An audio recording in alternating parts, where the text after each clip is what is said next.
ইয়াজিদের সাথে আমাদের তফাৎ ইমাম হুসাইনের মহব্বত নিয়ে।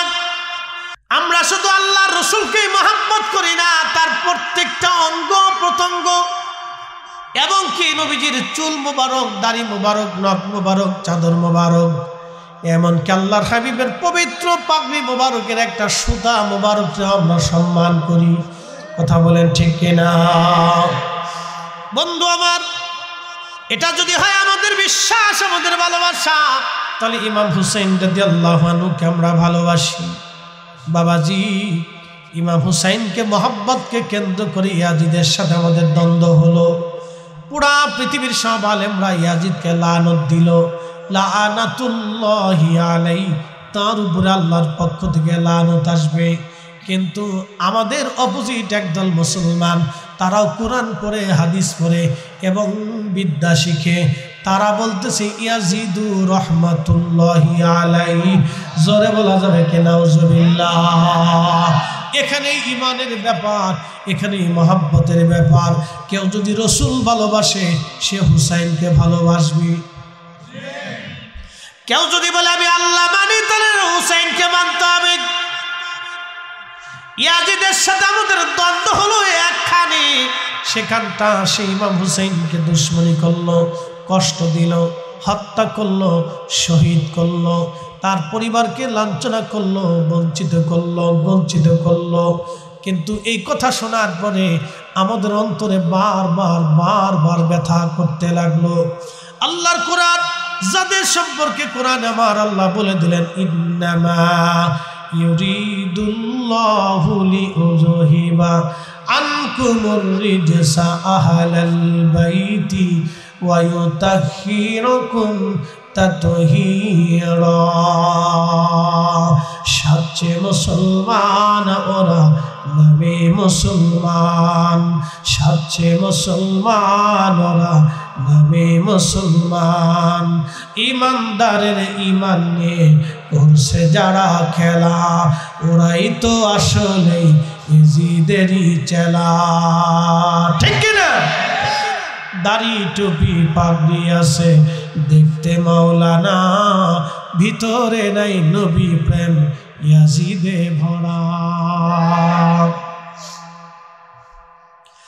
আহলে বাইতে রাসূল ইমাম হুসাইনের পবিত্র মাথা মুবারক কেটে নিয়ে চলে যাওয়া হলো কুফার গভর্নর হাউসে। শুনে যাবে না, গভর্নর হাউস থেকে নিয়ে যাওয়া হলো কুফার সেন্ট্রাল মসজিদে। পৃথিবীতে একজনের দুইটা মাজার আছে, এছাড়া একজনের কোনো দুইটা মাজার হতে পারে না। পৃথিবীতে একজনের দুইটা মাজার, তিনি হলেন ইমাম হুসাইন রাদিয়াল্লাহু আনহু। তিনার দেহ মুবারকের মাজার হচ্ছে, রওজা হচ্ছে কারবালার প্রান্তরে, আর ওনার পবিত্র মাথা মুবারকের মাজার হচ্ছে বর্তমান মিশর আল আজহার বিশ্ববিদ্যালয়ের সাথে।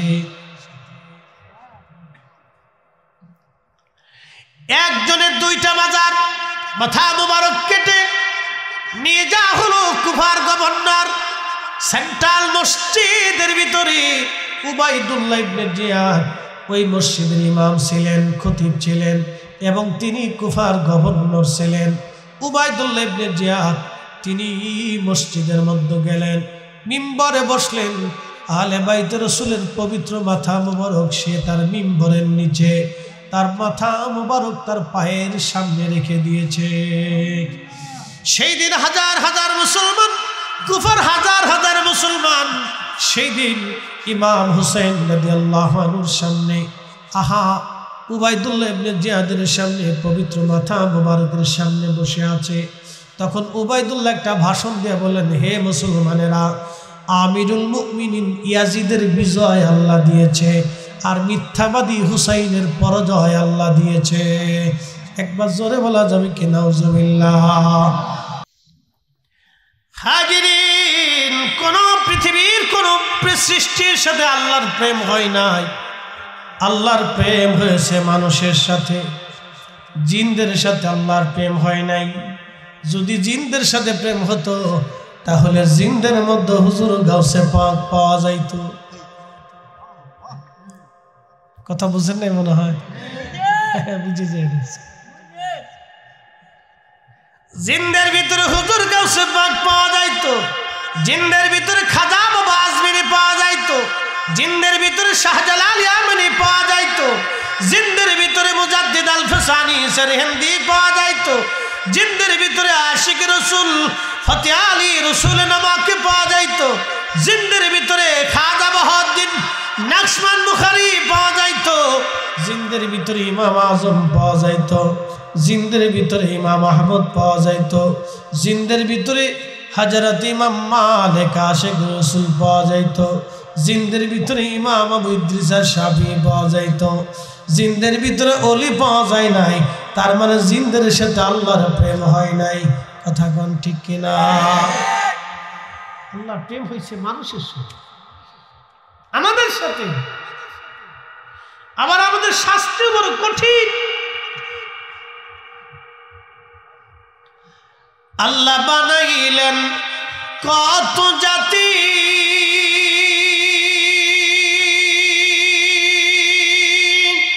হইল না তার প্রেম প্রীতি, অবশেষে মানুষ বানায় প্রেমের কারণে। প্রেমের ডোরি বান্ধরে মদিনার সনে, হায়রে প্রেমের ডোরি বান্ধরে মদিনার সনে। মক্কাতে হযরত গেছেন না, কবুতর দেখছেন না মক্কায় অনেক, একসাথে বলেন না মারহাবা। এই কোন কবুতর? ইমাম ইবনে কাসির আল বেদার মধ্যে লিখছেন, প্রিয় নবীজি হিজরতে গাঁরে সৌরের ভিতরে যখন গেলেন, তো জাবালে সৌর এবং জাবালে সাবির পাশাপাশি দুইটা পাহাড়। জাবালে সাবিরা আগে উঠছে, জাবালে সাবির ডাক দিয়ে বলতেছি, ইয়া রাসূলুল্লাহ, আমার মধ্যে কোনো গুহা নাই, কাফেররা দিনের ভাগে এসে যদি আপনাকে আমার উপরে আঘাত করে, আমি সাবির কিয়ামতের ময়দানে আল্লাহর কাছে কি জবাব দেব? একসাথে বলবেন আল্লাহু আকবার। আপনি বুঝছেন, একটা পাথরের অনুভূতি দেখেন তো, একটা পাহাড়ের অনুভূতি বুঝে, রসুল প্রেম বুঝে। হুজুর পাশের সাবিরের সৌরের ভিতরে গুহা আছে, আপনি সেখানে চলে যান। ইতিমধ্যে সৌর নবীকে সালাম দিলেন, আল্লাহর নবী সৌরে ঢুকে গুহার ভিতরে লুকাইছে, আর কবুতর এসে গুহার সামনে এসে বাসা বানাইয়া ডিম পেড়ে দিল। ওই যে ডিম পড়া কবুতর আজও হেরেমে আছে, কিয়ামত পর্যন্ত ওরা থাকবে, ওদেরকে কেউ মারবে না, ধরবে না, সারা কিয়ামত পর্যন্ত আল্লাহ ওদের বংশ রেখে দিবে। ওই কবুতর ওই হেরেমেই থাকে, ওরা হেরেম থেকে কোথাও যায় না। রসুলকে পাহারা দিছিল, দেখছেন? আচ্ছা বলেন তো, কয় কবুতরের ডিম পারছিল? যদি বলেন না কয়টা? একটা কবুতরে, এক কবুতরের ডিম পারছে, ভাগ্য খুলেছে কোটি কোটি কবুতরের। আল্লাহ রসুলের সম্মান দিলে পৃথিবীতে কোন উম্মতের সম্মান কমে না। যারা রসুলের সম্মান দিতে জানে না, 1000 বছর সাজদা হবে, মকবুলিয়াত মঞ্জুরিয়াত হবে না। কথা বলেন ঠিক কিনা? মনে রাখবেন এই কথা সারা জীবন। আহলে সুন্নাত ওয়াল জামাতের আকীদা ছাড়া কোনো মা ওলির জন্ম দিতে পারে না, পৃথিবীর কোথাও নাই। মাটি খুঁড়ে বের করে দেখাইতে পারবে না কোন মা। আকীদা আহলে সুন্নাত ওয়াল জামাত ছাড়া কোন মা ওলির জন্ম দিতে পারে না, পৃথিবীর কোথাও দেখাইতে পারবে না, কোথাও না।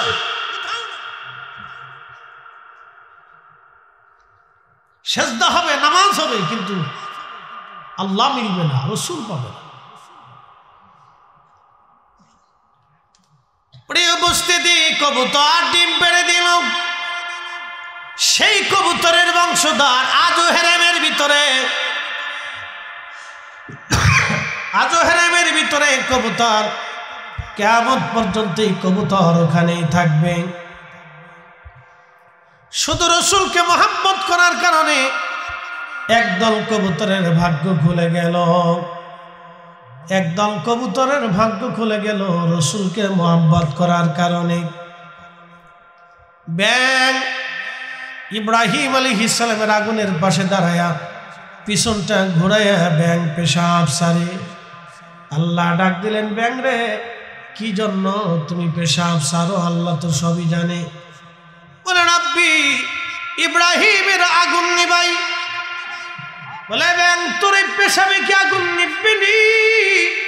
ব্যাং ডাক দে বলে রব আমি জানি আমার পেশাবে আগুন নিববে না গো আল্লাহ, কিন্তু কঠিন হাসরের ময়দানে যখন তুমি ডাক দিবা, ও মাখলুকরা রে আমার খলিল আগুনের মধ্যে ফেলাইছিল, তোমরা কি করছো? আমি ব্যাং সেই দিন বলবো না রাব্বি আমি আমার পেশাব ছেড়ে দিয়ে তোমার খলিলের আগুন নিভানোর চেষ্টা করেছিলাম। আল্লাহ ব্যাঙের পেশাবটাকে কিয়ামত পর্যন্ত মানব জাতির জন্য পবিত্র বানায় দিলেন। ব্যাঙ আপনার শরীরে পেশাব করে দিবে, কিন্তু আপনার শরীর কখনো নাপাক হবে না। একবার জোরে বলা যাবে কি আল্লাহু আকবার। গিরগিটি চিনেন নি আপনারা? চিনেন? এটা মানুষ দেখলে দেখবেন গলার ভিতরে লাল লাল হয়ে আসে, কালার চেঞ্জ হয়। গিরগিটি এটাই যে ইব্রাহিম আলাইহিস সালামের আগুনের মধ্যে ফু মারতেছে। সহিহ বুখারীতে আসছে, ইমাম ইবনে বাজার ভিতরে আসছে। তো এই গিরগিটি ফু মারতেছে, ফু মারার সময় আল্লাহ ডাক দিচ্ছে, গিরগিটি ফু দিস কেন? আল্লাহ আগুন জ্বালাচ্ছি ইব্রাহিম, বেশি করে যাতে জল। আচ্ছা বলেন ব্যাং কি ইব্রাহিমের পক্ষে না বিরুদ্ধে? গিরগিটি আচ্ছা ভালো করে বুঝবে। আল্লাহ বলেন গিরগিটি তোর ফুকে আগুন জ্বলবে? জানি জ্বলতো না, কিন্তু তারপরে ফু দিচ্ছি যাতে জ্বলে। গিরগিটির কপাল নষ্ট হলো। আল্লাহ রাসূল বলেন, আমার উম্মত যতদিন হায়াত থাকবে ওরে ফাইলি বাটাম চালান দিবা। একসাথে বলবেন আল্লাহু আকবার। ওরে ফাইলে কি চালান হবে? বাটাম চালান, বুঝছেন? লাঠি চালান হবে। যেখানে ফামা সেখানে লাঠি চালানো হবে। আচ্ছা বলেন ভুল করছে কয় গিরগিটি? একটা। শাস্তি পাবে সব বংশধর, সব বংশ। আমাদের দেশেও গিরগিটি আছে, মানুষ রূপেও গিরগিটি আছে। বলে হুজুর এটা কেমন? যারা বলে রসুলের আব্বা আম্মা দুইজন কাফের ছিল, তারা জাহান্নামে চলে গেছে, ওরা মানব রূপী গিরগিটি। কথা বলেন ঠিক কিনা? হ্যাঁ হাত উঁচা করে বলেন ঠিক কিনা? নারে রিসালাত, নারে গাউসিয়া, আহলে সুন্নাত ওয়াল জামাত, মাসলাকে আলা হযরত। গিরগিটি আসেনি দেশে? মানব রূপেও গিরগিটি আছে। High high. আচ্ছা আপনারা যদি আমরা এসে বলেন ফরিদ হুজুর আপনার বাপে গরু চোর, একজন এসে যদি কথা কন আপনারা আমি ধরে নিয়ে চা খাওয়াবো, তারপরে বলবো ভাই রে তুমি আমার বাপের গরু চোর বানাইছো, কত আমার দোস্ত তুমি আমার প্রিয় বন্ধু, আসো তোমার বিরিয়ানি খাওয়াই, কি কথা কন না কেন? আপনার মাকে কেউ যদি গালি দেয়, কোন ছেলে মার এই গালি সহ্য করতে পারে না, কথা ঠিক কিনা? আপনি বুঝছেন কোথায় হাত দিছে? রসুলের আব্বা আম্মা কাফের জাহান্নামী, এই কথা কোন উম্মত বলিয়া বেহেশত পাওয়ার আশা করে আমার বুঝে আসে না, বুঝে আসে না বাপ। এই জন্য হুব্বে রসুল আলাদা জিনিস, কথা ঠিক কিনা? হুব্বে রসুল আলাদা সাবজেক্ট। হাজিরিন, যারা বলেন আল্লাহর নবীর পিতামাতা জাহান্নামী, জাহান্নামী, তারা কাফের ছিল, এরা কারা? আমাদের দেশে একদল আছে যারা বুকে হাত বেঁধে নামাজ পড়ে, আছে না নি ভাই? আছে। আমাদের দেশের শিক্ষিত মানুষ মনে করে যে খুব ভালো জিনিস পেয়েছি আমরা, ভালো ব্র্যান্ডের মাল পেয়েছি,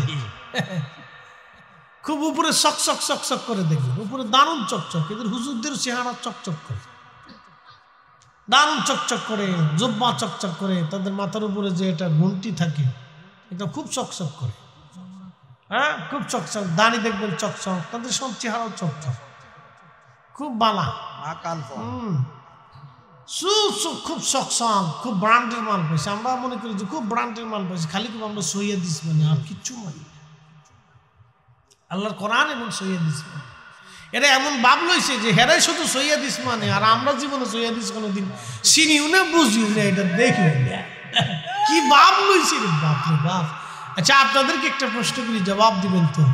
শাহজালাল ইয়ামানি মুজাররিদি সহিয়াদিস বুঝতো না? হ্যাঁ, জোরে বলেন, জোরে বলেন, জোরে বলেন। উনি মনে হয় কোরআন বুঝতো না, নাকি বলে? না বুঝছে দেশে আইছি। হ্যাঁ, আমাদের ব্র্যান্ডের মাল হচ্ছে অরিজিনাল। সিএসএস বিএসআরএস যা আছে সব ক্লিয়ার। এটা 1450 বছর, কথা বলেন ঠিক না বেঠে? এটা অরিজিনাল, ডুপ্লিকেট তো দরকার নাই। তাহলে চকচক করে, বাইরে চকচক, ভিতরে পকপক।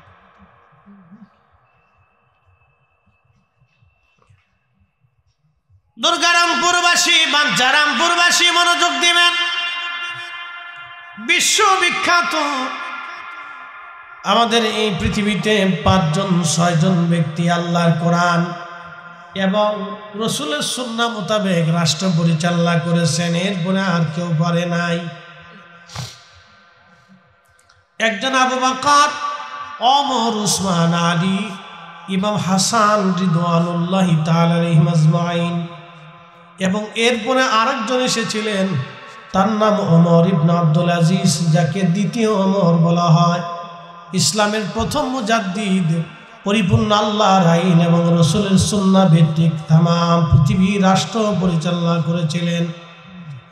এরপরে আর কোন মা সন্তান জন্ম দিতে পারে নাই, কোন রাষ্ট্রপ্রধান পরিপূর্ণভাবে আল্লাহর কোরআন রসুলের সুন্নাহ মোতাবেক রাষ্ট্র পরিচালনা করতে পারে নাই। এরপরে আর কেউ পারে না। বলে, হুজুর এটা কি করে সম্ভব? আমি আপনাদেরকে বুঝাই। যদি বলেন বর্তমান সৌদি আরব ইসলামিক রাষ্ট্র আছে না, আমি বলবো হ্যাঁ আছে। এখন আপনাদেরকে প্রশ্ন করি, আমার দিকে তাকান, প্রশ্ন করি, জবাব দিবেন তো।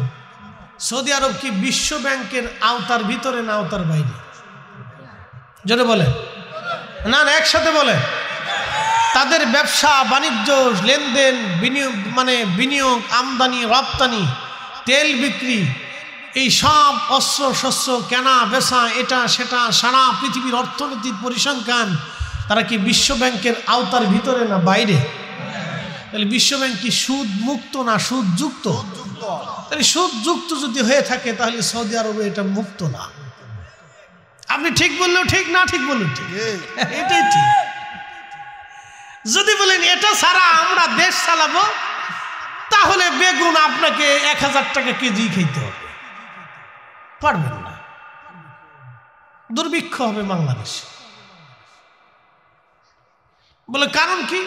ইন্ডিয়া বর্ডার ক্লোজ করে দিবে, চীন আমদানি রপ্তানি বন্ধ করবে, রাশিয়া তেল দিবে না, সৌদি আরব থেকে তেল মিল কিছু আসবে না, আমেরিকা থেকে পোশাক আশাক কিছু নেবে না, আমদানি রপ্তানি টোটাল বন্ধ। পরে দেখবেন যে চাইলেও নাই, ভাতও নেই, কিছুই নাই, দুর্ভিক্ষ লেগে গেছে। সোজা বাংলা হিসাব, বাকি ঝুঁকি রাখি নেই কিছু। অতএব লেনদেন সারা পৃথিবীর সাথে সংযোগ রাখতে হবে।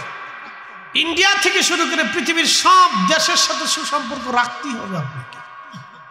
ব্যবসা বাণিজ্য করতে হলে, দেশের উন্নয়ন করতে হলে কোনো দেশের সাথে আপনি ঝগড়া বাঁধাইতে পারবেন না, সুসম্পর্ক রাখতেই হবে, এর কোনো বিকল্প নেই। তো মনোযোগ দিয়ে, এই জন্য বলতেছি যে খোলাফায়ে রাশিদ যেইভাবে রাষ্ট্র পরিচালনা করেছিলেন, আর কারো পক্ষে এটা সম্ভব হয় নাই। কথা বলেন ঠিক না বেঠে? কেউ পারে। আর আরেকজন করবে, সে কে? ইমাম মাহদী। একসাথে বলা যাবে আল্লাহু আকবার। প্রিয় খুব মনোযোগ দিবেন। আমাকে বলা হয়েছে হুজুর ইমাম হাসান হুসাইনের জীবনী নিয়ে কিছু কথা বলার জন্য, শুনে যাবেন। আজ প্রিয় নবীজি ইন্তেকাল করবেন ঠিক এমন সময় ফাতিমাতুজ জাহরা রাদিয়াল্লাহু আনহা বসে বসে কাঁদতেছিলেন। আল্লাহর নবী ফাতিমাকে ডাক দিয়ে বললেন, কন্যা আমার, মেয়ে আমার, তুমি চোখের পানি মুছে দাও রে ফাতেমা। আমরা আহলে বায়াত, আল্লাহ আমাদেরকে কি পরিমাণে সম্মান দিছে জানো নি রে ফাতেমা?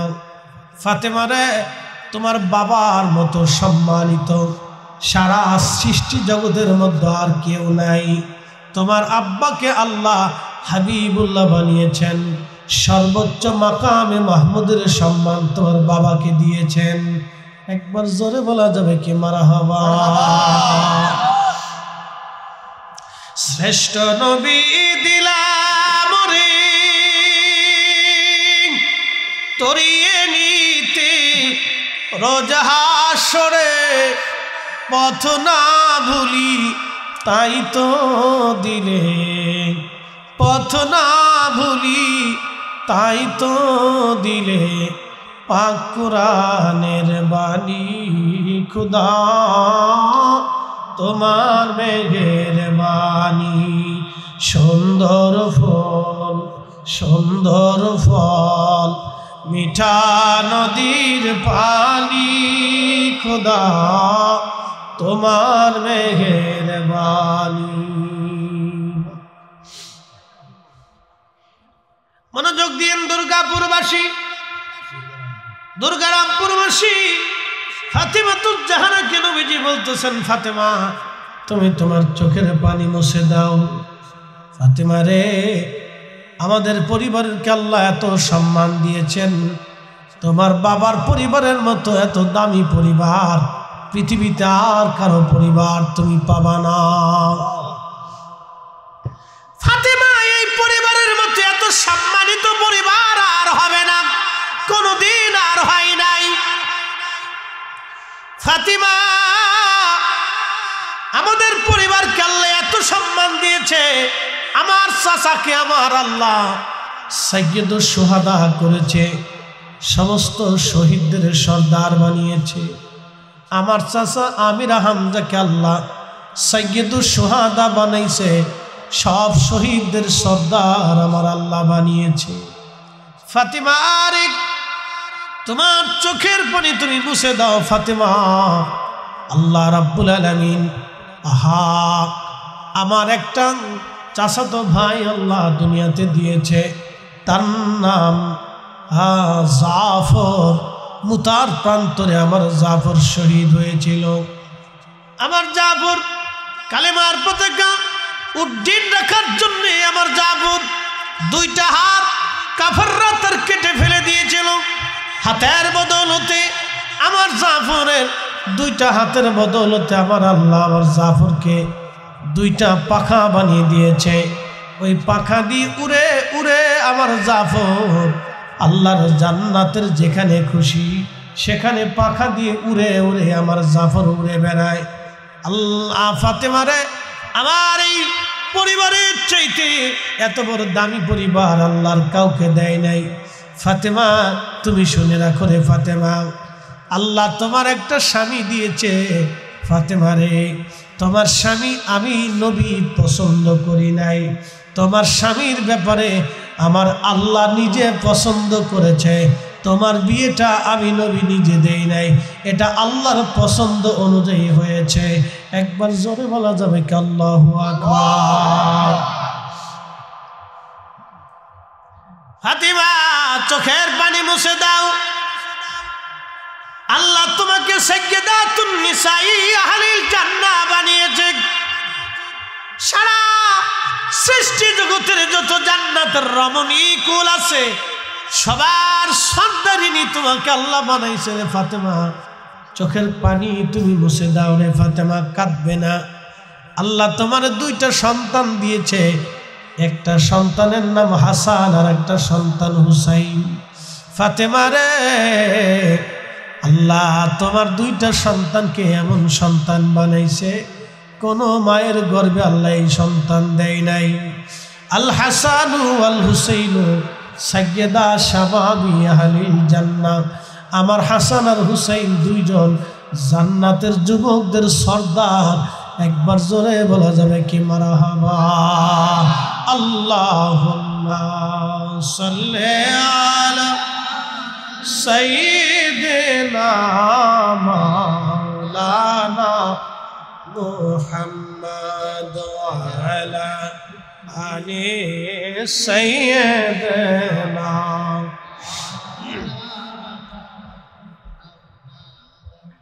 কষ্ট হচ্ছে না আপনাদের? নবীজি বললেন, ফাতেমা চোখের পানি মুছে ফেলে দাও, তোমাকে আর একটা সুসংবাদ দিচ্ছি। ফাতেমা রে, তোমার হাসান হুসাইনের নসলে, হাসান হুসাইনের নসলে রক্তে আল্লাহ কিয়ামতের আগে একটা সন্তান আবার দুনিয়াতে পাঠাবে। তার নাম হবে মুহাম্মদ, বাবার নাম হবে আব্দুল্লাহ, তার পরিচয় হবে ইমাম মাহাদি নামে। ও ফাতেমা, শুনে নাও, তুমি আজ আমি খোদার জমিনে যেইভাবে কালেমা প্রতিষ্ঠিত করেছি, যেইভাবে রাষ্ট্র পরিচালনা করেছি, আমার মাহাদি একই নিয়ম অনুযায়ী খোদার জমিনে খোদার দিন প্রতিষ্ঠিত করবে এবং ওইভাবেই রাষ্ট্র পরিচালনা করবে। একসাথে বলা যাবে কি আল্লাহু আকবার? বুঝতে কি কোনো অসুবিধা? খুব মনোযোগ দিয়ে আল্লাহর হাবিব ডাক দিয়ে বলতেছে, ফাতিমা চোখের পানি মুছে ফেলা, তোমার হাসান আর হুসাইনের নসলে রক্ত দ্বারা অনুযায়ী মাহাদি দুনিয়াতে আসবে। শুনে জানাস, ইমাম মাহাদি আরবের মরুভূমির ভিতরে 40 বছর ধরে ছাগল, উট, দুম্বা, ভেড়া চড়াবেন। দুনিয়ার মানুষ তারে চিনতে পারবে না। সে যে ইমাম মাহাদি, দুনিয়ার মানুষ তাকে চিনবে না। 40 বছর ধরে তিনি ভেড়া, উট, দুম্বা, ছাগল চড়াবে। দুনিয়ার কোনো মক্তবে, কোনো মাদ্রাসায়, কোনো ইউনিভার্সিটি, কোনো কলেজ, কোনো বিদ্যালয়ে একটা অক্ষর ইমাম মাহাদি কারো কাছ থেকে শিখবে না। আল্লাহ নবী বললেন, 40 বছর যেই দিন পূর্ণতা পাবেন, সূর্য ডুবে যাবে, রাত্রিবেলা ইমাম মাহাদির কলিজার ভিতরে, কালবের মধ্যে আমার আল্লাহ পৃথিবীর সব বিদ্যা ইমাম মাহাদির কালবের ভিতরে আল্লাহ দিয়ে দিবে।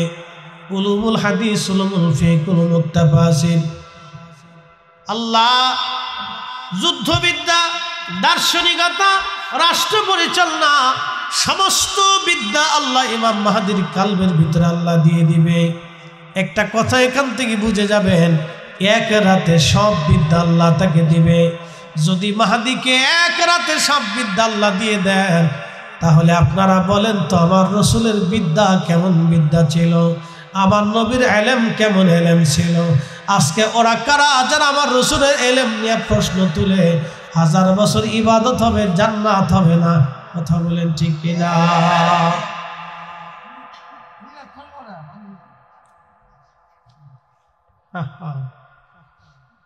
আপনি বুঝছেন তো?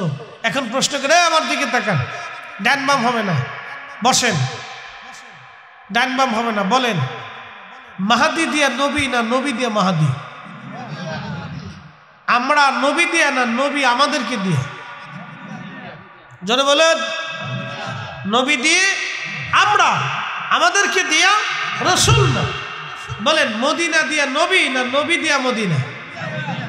আচ্ছা, কাবা দিয়ে নবী না নবী দিয়ে কাবা? বুঝে গেছি। এই কোরআন শরীফ আমরা কার মাধ্যমে পাইছি? মনোযোগ দিন, এখান থেকে অনেক কিছু শিখা গেছে। অ্যাটেনশন, মনোযোগ দিন। এখানে কোরআন শরীফে অনেক আয়াত, 6666 আয়াত, 114টি সূরা। এই যে আল্লাহ পাক এই সূরাগুলির ভিতরে অনেক কথা বলছে, তার ভিতরে মনোযোগ দিন। এখানে আল্লাহ রাব্বুল আলামিন বলছে,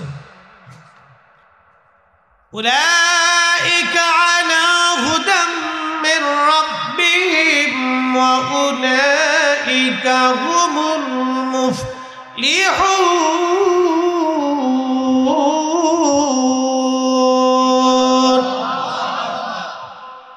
একটা লোক উঠবেন না, উঠলে আমি মামলা করব, আল্লাহর সামনে দেওয়া যাবে না। মাহফিলে বইলে ফেসাবে ধরে, মুতে ধরে, গ্যাসে ধরে, নানান সমস্যা করে, আমি জানি। একটা লোক উঠবে না, উঠলে এক আঙুল উঁচা করবে, তাহলে বুঝবো আপনার ফেসাবে ধরছে। আর যদি একসাথে দোনোটা নিম্নচাপ আসে, তাহলে 2 আঙ্গুল উঁচা করবে, তাহলে বুঝবো যে নিম্নচাপ দুটো এক লগে ধাক্কা দিচ্ছে। বুঝছেন? লাড়াচাড়া দেওয়া যাবে। আমি বলছি আগে বলছি সারা রাত্র করবো না, কারণ তাবারক না থাকলে পাবলিক লাস্টে চিন্তা করে যেহেতু প্রধান অতিথি নাইতে যাই, এটা আমাদের এক ধরনের চেতনা হয়ে গেছে। মোনাজাত পর্যন্ত থাকতে পারবো না, কথা বলেন না, মোনাজাত পর্যন্ত থাকতে পারবো না, একসাথে বলি না আল্লাহু আকবার। বসেন, আপনি যদি নাও থাকেন তাও মোনাজাত হবে। কিন্তু শোনেন, আপনার মা কবরে প্রতীক্ষায় বসে আছে, আপনার বাবা কবরে প্রতীক্ষায় বসে আছে, সন্তান বুঝে আমার জন্য দোয়া করবে, কিন্তু নাফরমান সন্তান দোয়া না করেই চলে যায়। আর এক প্রকার নাফরমান আছে তো দোয়া মানেই না, কি কথা কর না কেন? এক প্রকার আছে দোয়া বাদই দিয়ে দিচ্ছে, ও মানেই না, ও বেনামাজি। শোনেন, বেনামাজি সে এই 10 বছর যদি নামাজ না পড়ে তাহলে 11 বছরের মাথায় পড়ানোর সম্ভাবনা থাকে। বলে কারণ কি? ও বেনামাজি, পড়ে না, বিভিন্ন আলসেমির কারণে, শয়তানের কারণে, এটার কারণে সেটার কারণে পড়ে না, বুঝাই সুঝাই ধরে পড়লে পড়ানো যায়। কিন্তু যে নামাজ মানেই না তারা আপনি জোর করেও পড়াইতে পারবেন না, কি কথা ঠিক কিনা?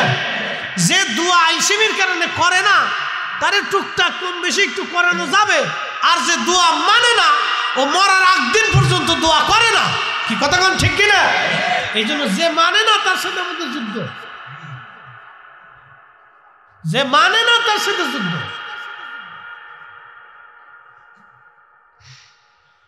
উলাইকা আলা হুদাম মির রাব্বিহিম ওয়া উলাইকা হুমুল মুফলিহুন।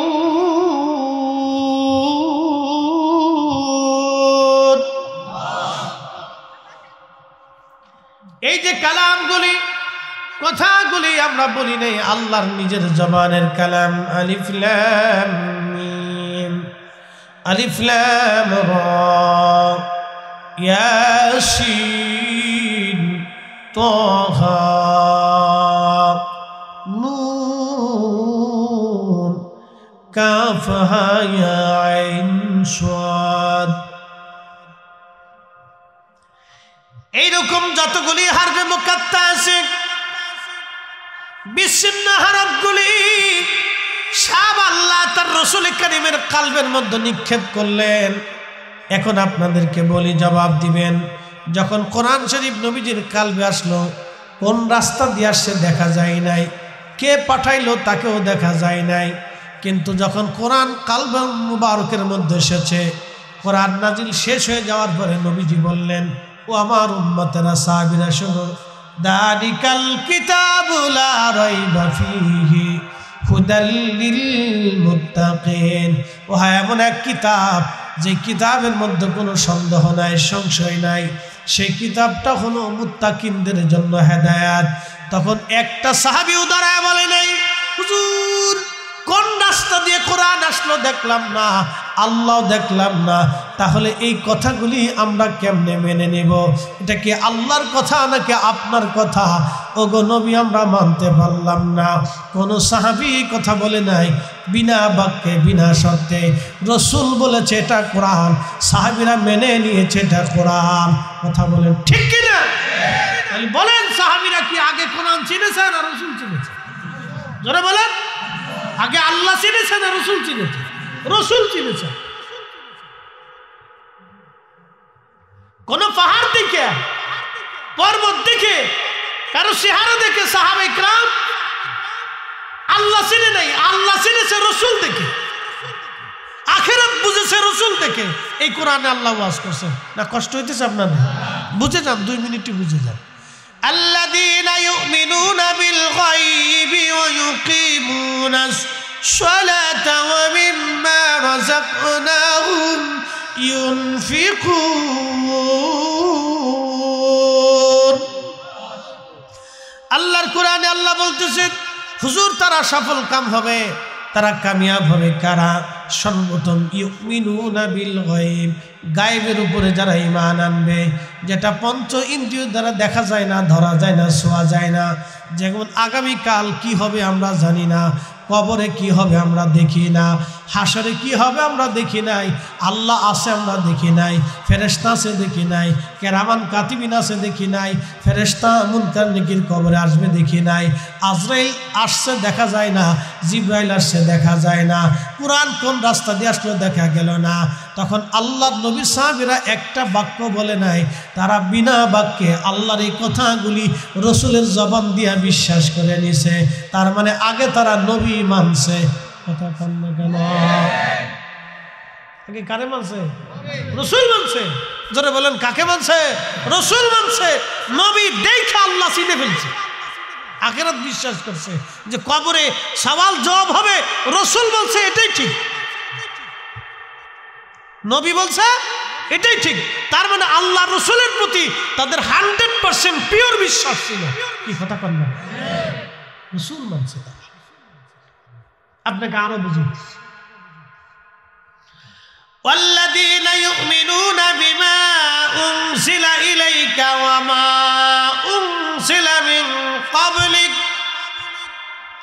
নবীজি সফল কাম তারা হবে যারা আপনার উপরে যে কিতাব নাজিল হয়েছে, এই কোরআন আপনার উপরে নাজিল হয়েছে, যারা বিশ্বাস করবে, এবং আপনার পূর্বে যত নবী এসেছিল তাদের উপরে যে কিতাব নাজিল হয়েছে এইগুলির উপরে যারা ঈমান আনবে। এরপর আল্লাহ বললেন ওয়াবিল আখিরাতি হুম ইউকিনুন, যারা আখিরাতে বিশ্বাসী হবে। এখন আপনারা আখিরাত দেখছেন, কে বলছে? রসুল বলছে। জোরে বলেন কে বলছে? আল্লাহ কি এসে সরাসরি কোরআন শিক্ষা দিছে? আল্লাহ তার রসুলের কালবে নাজিল করছে, নবীজি জবান দিয়ে বলছে। তো রসুল বলছে সাহাবী কিরামের কাছে। সাহাবীরা কিন্তু আল্লাহ দেখে নাই, কবরে কি হবে তাও দেখে নাই, ফেরেশতাও দেখে নাই। কারে দেখছে? নবী দেখছে। একসাথে বলবেন না মারহাবা? কাকে দেখছে? নবী দেখছে। জোরে বলেন কাকে দেখছে? নবী দেখছে। নবী দেখে তারা আল্লাহ বিশ্বাস করছে, নবী দেখে কবর বিশ্বাস করছে, নবী দেখে হাসর বিশ্বাস করছে, নবী দেখে জান্নাত জাহান্নাম বিশ্বাস করছে, নবী দেখে শাফায়াত বিশ্বাস করছে। এজন্য আল্লাহ কোরআনে বলে দিয়েছে, হাবিব আপনি উম্মতকে বলে দেন, কুল ইন কুনতুম তুহিব্বুন আল্লাহ, কেউ যদি আমি আল্লাহকে ভালোবাসতে চাই, আমি আল্লাহকে ভালোবাসতে চাই, আমি আল্লাহকে পেতে চাই, আমি আল্লাহকে খুশি করতে চাই, তাহলে বলে দেন ফাত্তাবিউনি, সেজন্য আপনার ইত্তেবা অনুসরণ অনুকরণ মহাব্বত করে, যদি করে ইউহিব্বুকুমুল্লাহ, আমি আল্লাহ তাকে ভালোবাসবো, আমি আল্লাহ তাকে ভালোবাসবো।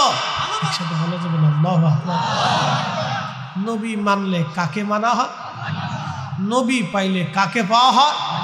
নবী খুশি করলে কাকে করা হয়? নবী তাজিম করলে কাকে করা হয়? নবীর শানকে ছোট করে দেখলে কাকে, কার শান ছোট করা হয়? রসুলের আব্বা আম্মার জাহান্নামী বইলে এবার জান্নাতে যাবেন চিন্তা করে।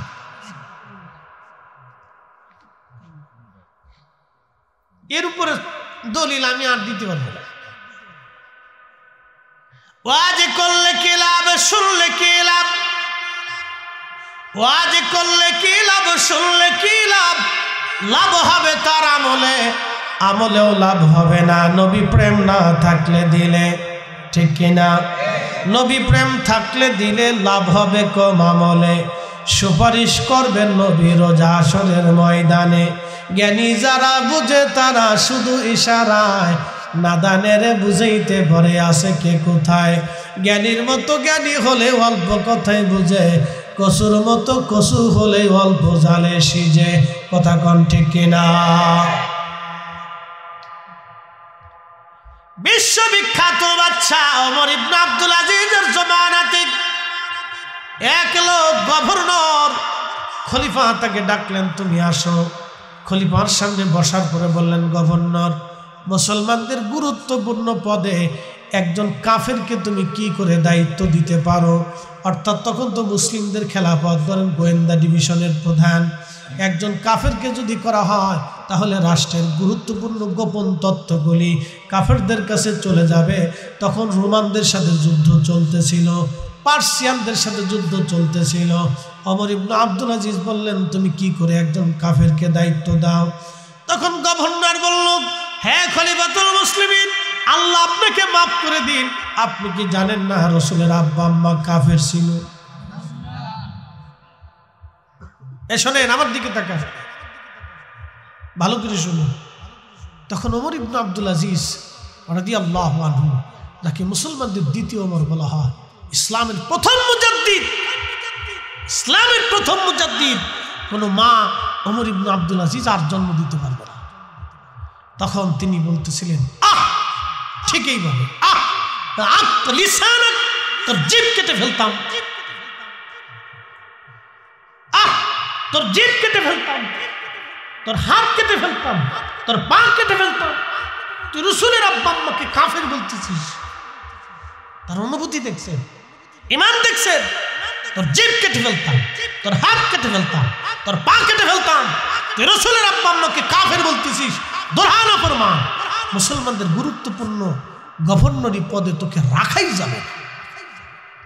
একসাথে বলবেন আল্লাহু আকবার। না না, হয় না, আর একটু জোরে বলেন। হ্যাঁ, আরো জোরে, আরো জোরে, জোরে জোরে হাত উঁচা করে বলেন। আমরা মুসলমান, রাসূলের আশিক, নবীর উম্মত। জীবন চলে গেলেও এই বদ আকীদা আমাদের দেহের ভিতরে প্রবেশ করতে পারবে না। কথা বলেন ঠিক না? আচ্ছা, হিন্দুরা মানুষ না? জোরে বলেন। খ্রিস্টানরা মানুষ না? ইহুদিরা মানুষ না? বৌদ্ধরা মানুষ না? তাদের সাথে আমাদের তফাৎ কোনটা? তাদের সাথে তফাৎ হলো বিশ্বাস নিয়ে। কথা ঠিক কিনা? হিন্দু যারা আছে সনাতন ধর্মের, তাদের বিশ্বাস হলো এই মাছের দেবতা আছে, গাছের দেবতা আছে, আধারের দেবতা আছে, আলোর দেবতা আছে, তারপরে খাবারের দেবতা আছে, বিদ্যার দেবতা আছে। এই জন্য তারা সরস্বতীর পূজা করে, গণেশের পূজা করে, তারপরে কালীর পূজা করে, মা দুর্গার পূজা করে, এরপরে শিবের পূজা করে, আরো বিভিন্ন প্রতিমা, বিভিন্ন ভগবানের নামে তারা বানিয়ে পূজা করতেছে। এটা তাদের ধর্মের বিশ্বাস। কিন্তু এই বিশ্বাস কি আমাদের আছে? তারা মানুষ, তারা ব্যবসা করে, তারা খায়, তাদের বাচ্চা কাচ্চা হয়, তারা মানুষ, লেখাপড়া করে, একই স্কুলে, একই বিদ্যালয়ে, একই বাজারে আমরা একসাথে ব্যবসা করতেছি। কথা বলেন ঠিক কিনা? একই খাবার তারা খায়, আমরা যেই খাই হেরাও সেই খায়, আমরা যে বেগুন ভর্তা এও বেগুন ভর্তা, আমরা যে আলু ভর্তা সে আলু ভর্তা। তো তার সাথে আমাদের ডিফারেন্স হচ্ছে বিশ্বাসগত। খ্রিস্টানদের সাথে আমাদের একই ব্যবসা বাণিজ্য, লেনদেন, উঠা বসা, চলাফেরা, বাণিজ্য, লেনদেন, আমদানি রপ্তানি সব ঠিক আছে, কিন্তু তা পার্থক্য হচ্ছে শুধু বিশ্বাসগত। বলে কি, গড আছে, গডের বউ আছে এবং বাচ্চা আছে। তাদের বিশ্বাস আল্লাহ ঠিক আছে, কিন্তু আল্লাহর বউ আছে, আল্লাহর গোলাবাইন আছে। আমরা মুসলমানদের বিশ্বাস আল্লাহর কোন স্ত্রী পুত্র পরিজন কিচ্ছু নাই, আল্লাহ এক। যারা বলেন আল্লাহ কয়জন? একসাথে বলেন কয়জন? কুল হু আল্লাহু আহাদ আল্লাহুস সামাদ। আল্লাহ কারো মুখাপেক্ষ কিনা, আল্লাহ এক। এই জন্য লামাযহাবীদের সাথে আমাদের তফাৎ হচ্ছে, নাজদীদের সাথে আমাদের তফাৎ হচ্ছে বিশ্বাসগত, আকীদাগত। কথা বলেন ঠিক কিনা? অনেক গুরুত্ব। তারা কোথায় হাত দিছে দেখছেন? আল্লাহ রসুলের কলিজার ভিতরে হাত দিছে, রসুলের মহান ইজ্জতের চাদরে, পাগড়িতে হাত দিছে। আচ্ছা, আমি রাস্তা দিয়ে যাওয়ার সময় আপনারা যদি পাগড়ি টেনে ফেলে দেন, আমি রাস্তা দিয়ে যাচ্ছি, তো আপনারা পিছন দিক থেকে বাসায় যায় হুজুরের পাগড়িটা টাইনে ধরে ফেলে দিচ্ছে, তাহলে আমার কি সম্মান করলেন না অপমান করলেন? অপমান হলাম না?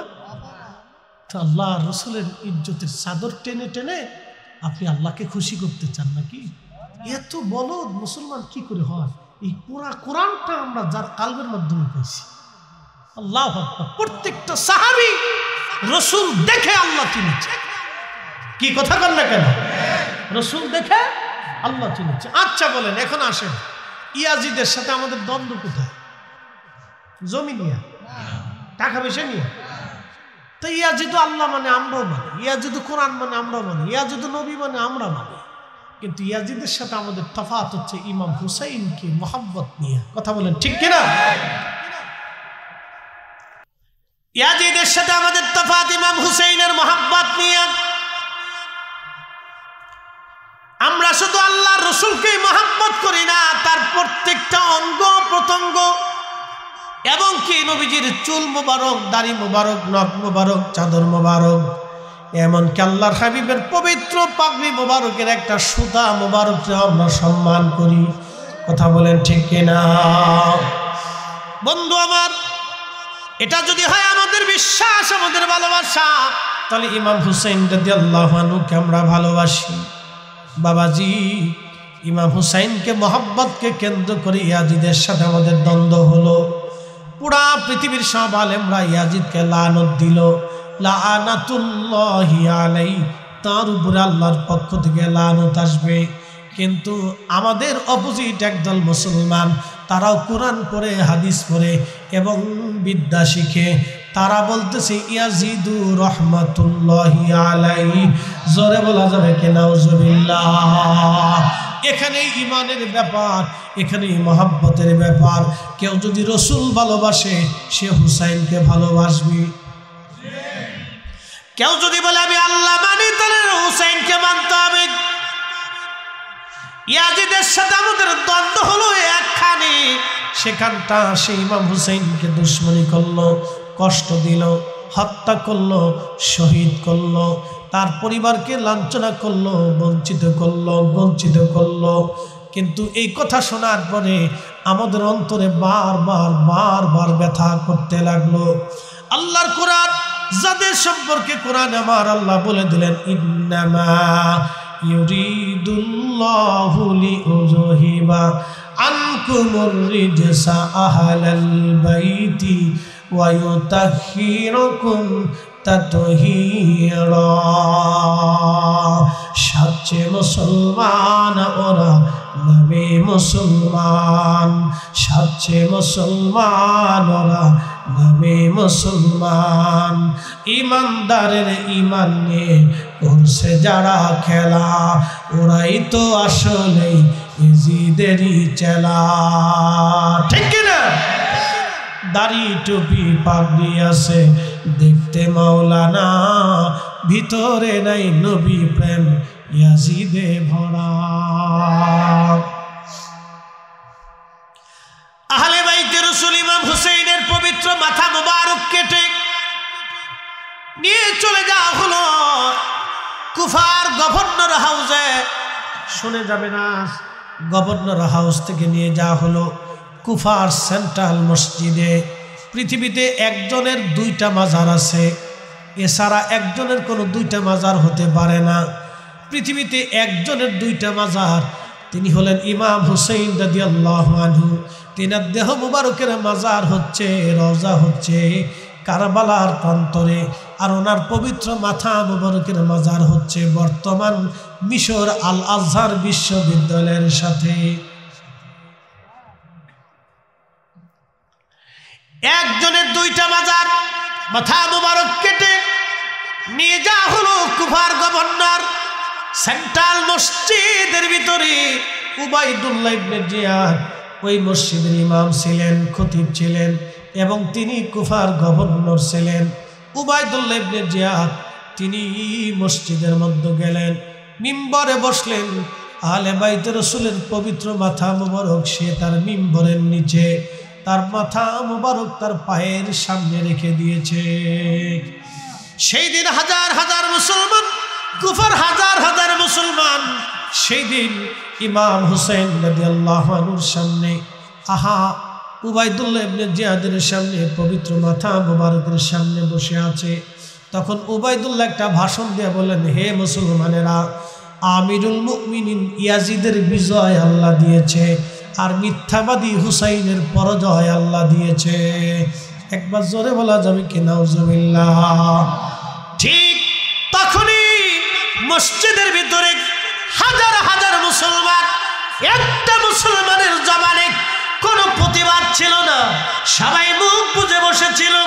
কিন্তু মসজিদের কোনায় একজন আশিকে রাসূল, তিনি দাঁড়িয়ে, আব্দুল্লাহ ইবনে আফিফ, তার নাম ইবনে আফিফ, তিনি অন্ধ ছিলেন।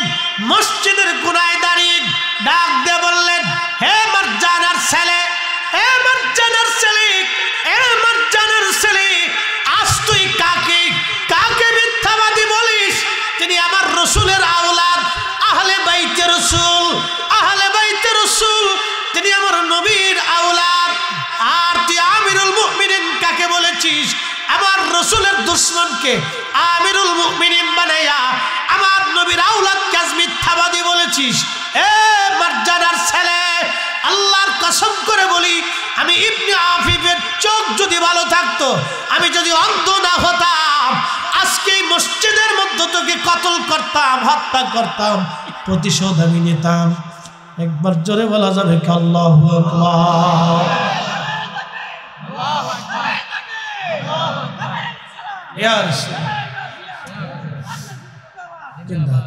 কষ্ট হচ্ছে আপনাদের, বুঝতে অসুবিধা? বলেন তো মুসলমান কয়জন এই মসজিদে? একসাথে বলেন। না না হয় না, জোরে বলেন, জোরে, বুঝে যান। কয়জন? কে বাকিরা কালমা পড়ছিল না? বাকিরা নামাজে ছিল না? বাকিরা কোরআন শরীফ পড়ছিল না? বাকিরা হজ যাকাত এই নামাজ রোজা জিকির ফিকির করছিল না? বলে একজন কেন বলতেছে? আপনাকে বুঝে যেতে হবে। আপনার দিল সাক্ষী দিচ্ছে মুসলমান ছিল একজন, আপনার দিল অটোমেটিক সাক্ষী দিচ্ছে ওখানে একজন ছিল। এই সাক্ষীটাই হচ্ছে হুব্বে রসুল, ইমাম হুসাইনের মহব্বত। কথা বলেন ঠিক কিনা? এই সাক্ষীটাই ওনাদের মহব্বত। আপনার দিল সাক্ষী দিচ্ছে যে ওখানে মুসলমান একজন। যারা বলেন ইমানদার একজন। আহা, সেই দিন আহলে বাইত রাসূলের পক্ষে কথা বলার জন্য ওনাকে মসজিদ থেকে বের করে এনে ওনাকে জবাই করা হয়েছে। ইমাম জীবন দিয়েছিলেন কিন্তু ইমান দেন না। আমার পীর মুর্শিদ একটা কথা বলতেন, যার কারণে গত সৃজন রে দেখো, চন্দ্র সূর্য তারা শূন্য ভরে, আসে অচল নিশ চলে ধরা ধরে, নবী পদবিনে ভাব সবই মিশে।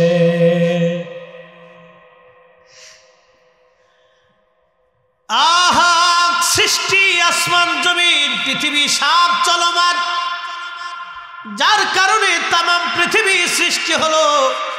শোনো, তার কদম ব্যতীত সব মিথ্যা হবে, জীবন মিথ্যা হবে, জিন্দিগি মিথ্যা হবে, জীবন জিন্দিগি মিথ্যা হবে।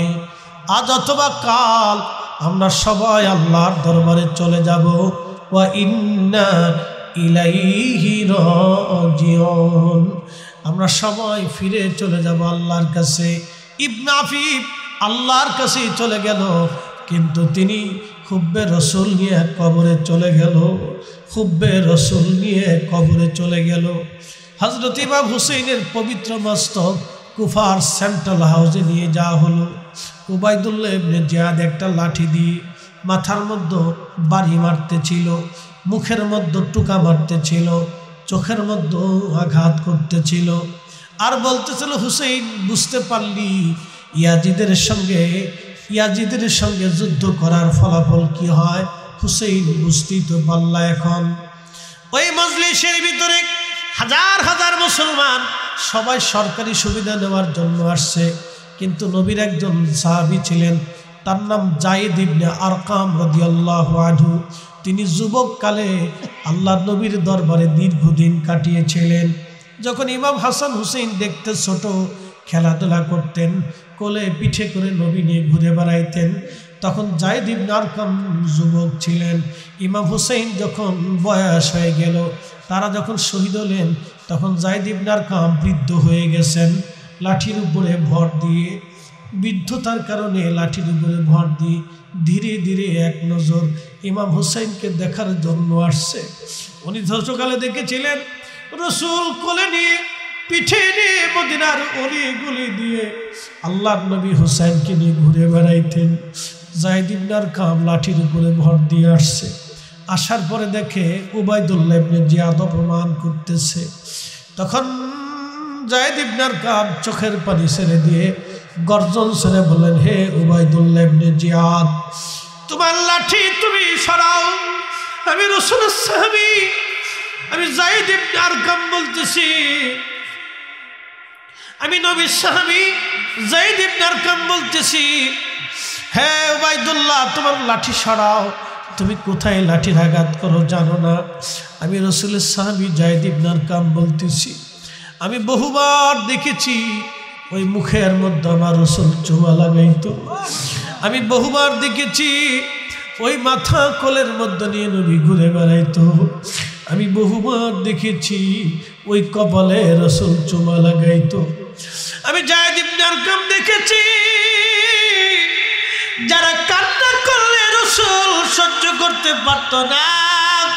উবাইদুল্লাহ তোমার লাঠি সরাও, হত্যা করেছ, দেহ থেকে মাথা আলাদা করেছ, আবার এই মজলিসে অপমান করতেছ, তারপরেও কি তোমার অন্তরের স্বাদ মিটে নাই? তখন উবাইদুল্লাহ ডাক দিছে, নবীর বৃদ্ধ সাহাবী, মজলিস থেকে তাড়াতাড়ি বের হয়ে যা, না হলে তোকেও হত্যা করে ফেলবো।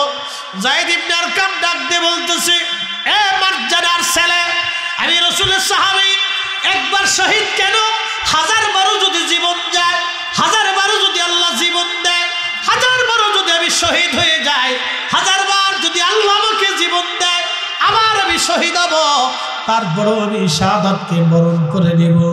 একবার জোরে বলা যাবে কি আল্লাহু আকবার? আল্লাহু আকবার। ইয়া রাসূল, ইয়া রাসূল, হে রাসূল তোমায় ভালোবাসি,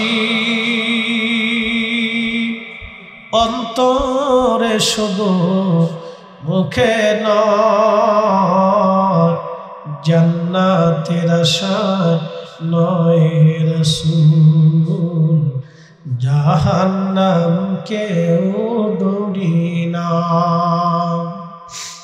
তোমায় পাওয়ার আশায়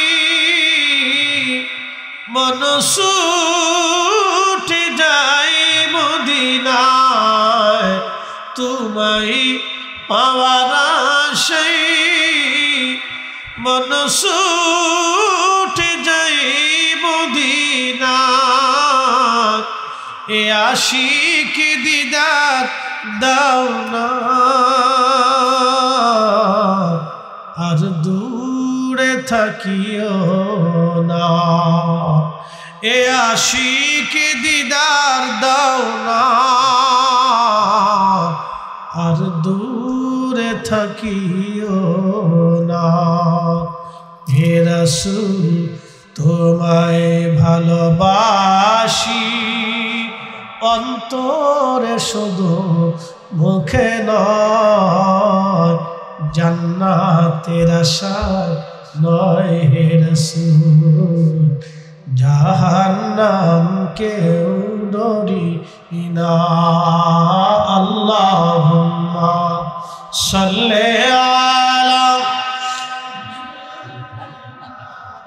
মাওলানা মুহাম্মদ ওয়া আলা আলি সাইয়্যিদিনা।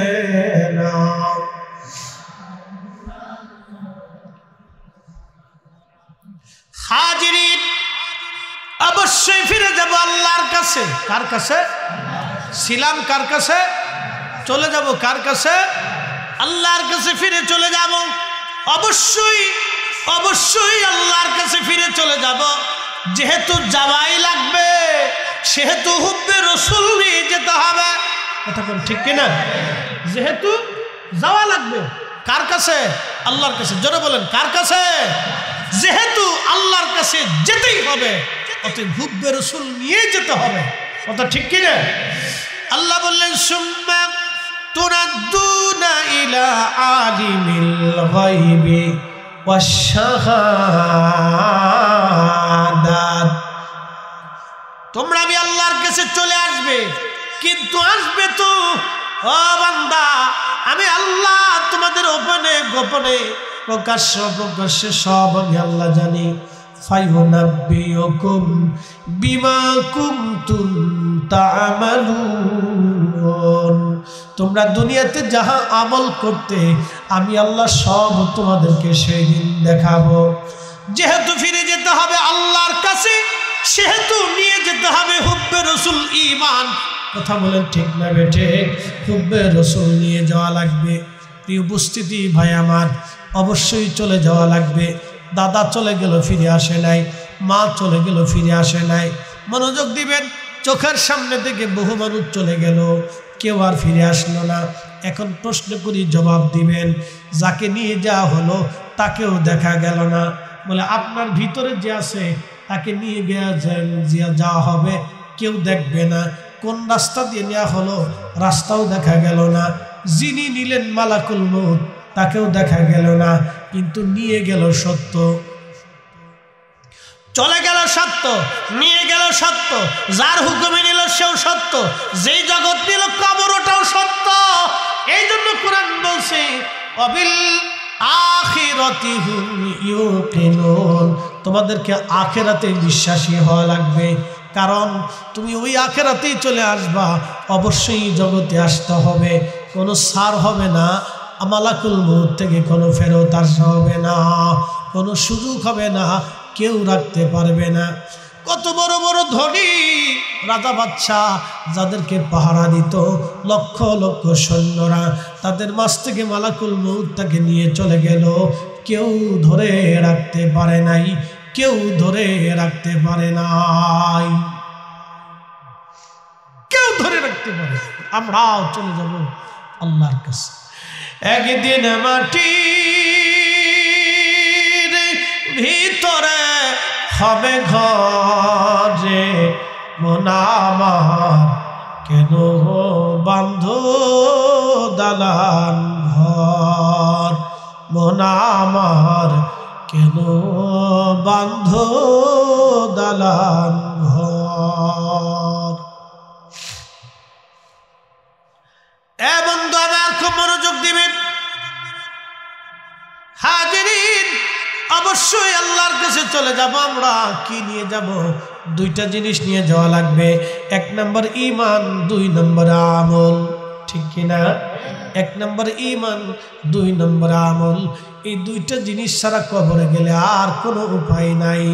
উপায় নাই রে, উপায় নাই রে, উপায় নাই। দয়াল নবীর চরণ ভিনে উপায় নাই। আল্লাহ বললেন, বান্দা তুমি যেহেতু আমি আল্লাহর কাছে চলেই আসবা, তাহলে আরো একটা কাজ করে আসো। ওয়া আনফিকু মিম্মা রাযাকনাকুম মিন ক্বাবলি আইয়াতিয়া আহাদাকুমুল মাউত। তোমার মরণ আসার আগে আমি আল্লাহ তোমাকে রিজিক দিলাম। রিজিক কে দিছে? আচ্ছা প্রশ্ন করি, জবাব দিবেন। আল্লাহর হুকুম ছাড়া একটা ভাতের দানা বেশি খাওয়ার সুযোগ আছে? কোটি কোটি টাকার মালিক কিন্তু খাইতে পারে না, আইসিইউর ভিতরে পড়ে রয়েছে। করোনার সময় হাজার হাজার কোটি টাকার মালিক, যমুনা গ্রুপের মালিক মারা গেলেন, আর ওই যে বিভিন্ন বড় বড় ইন্ডাস্ট্রির মালিক করোনার সময় মরে গেল। এই ইউরোপে বহু বড় বড় কোটি কোটি হাজার কোটি টাকার মালিক ইউরোপে আমেরিকাতে মরে গেল। আচ্ছা বলেন আপনারা, এই যে তারা হসপিটালের ভিতরে আইসিইউর মধ্যে পড়েছিল, আল্লাহর বিধানের বাহিরে একটা দানাও কি খাইতে পারছে? টাকা আছে কিন্তু খেতে পারে নাই। যদি এটা বুঝে থাকেন, সেজন্য আল্লাহ বলেন আনফিকু মিম্মা রাযাকনাকুম মিন ক্বাবলি আইয়াতিয়া আহাদাকুমুল মাউত। তোমার মৃত্যু আসার আগে তুমি তোমার রিজিক থেকে আল্লাহর পথে ব্যয় করে যাও, খরচা করে যাও। কারণ তোমার মৃত্যু আসবেই, মৃত্যু আসবেই। যেহেতু আসবেই তো মরার আগেই দিয়ে যাও। আর যদি না দাও তাও কি শাস্তি হবে? আল্লাহ বলতেছেন কিয়ামতের ময়দানে কিছু মানুষ তার গোশত চামড়াগুলি কামড়িয়ে কামড়িয়ে টেনে টেনে ছিঁড়ে ফেলবে, টেনে টেনে ছিঁড়ে ফেলবে। আর বলবে ফায়াকুল রাব্বি, হে আমাদের রব, লাউলা আখারতানি ইলা আজালিন করিব, আমাদেরকে আবার দুনিয়াতে পাঠায় দেন। আমাদের হাসর আর সহ্য হইতেছে না আল্লাহ, এই শাস্তি আর সহ্য হইতেছে না আল্লাহ। দুনিয়াতে 1 ইঞ্চি জায়গাও যদি আপনি কারো অন্যায়ভাবে নিয়ে যান, কিয়ামতের ময়দানে আপনার গলার মধ্যে ওই ইঞ্চি মাটি সহ যত হাত মাটি আপনি নেবেন একবারে সপ্ততম পর্যন্ত নিচে পর্যন্ত নিয়ে সমদীয় মাটিগুলি আপনার গলার মধ্যে ঝুলাই দেওয়া হবে আর আপনি হাসরের ময়দান ভরে ভরে মাটি নিয়ে ঘুরতে থাকবেন। একসাথে বলবেন আল্লাহ, জোরে বলেন আল্লাহ। বিশ্বাস হয় আপনাদের? এই কথাগুলি বিশ্বাস হয়? কে বলেছে? আল্লাহ রাসূল বলেছে। জীবনে কোনোদিন একটা মিথ্যাও তিনি বলেন নাই। তিনি বলে গেছে দুনিয়াতে যারা মানুষের হক নষ্ট করে সম্পদ নষ্ট করে তাদের যে কি করুণ পরিণতি হবে আমি জানি না, খুব ভয়াবহ হবে। গোষ্ঠগুলি কামড়ে টেনে ছিঁড়ে ফেলবে আর বলে ইয়া রাব্বি আমাদেরকে আবার দুনিয়াতে পাঠান, ফাআসসাদদাকা বেশি বেশি করে দান করব, ওয়া আকুম মিনাস সালিহিন আর নেককারদের অন্তর্ভুক্ত হয়ে যাব। আল্লাহ সেই দিন ডাক দিয়ে বলবে আর শুনুন জিন্দেগি তোর যাইরে ফাঁকি দিয়া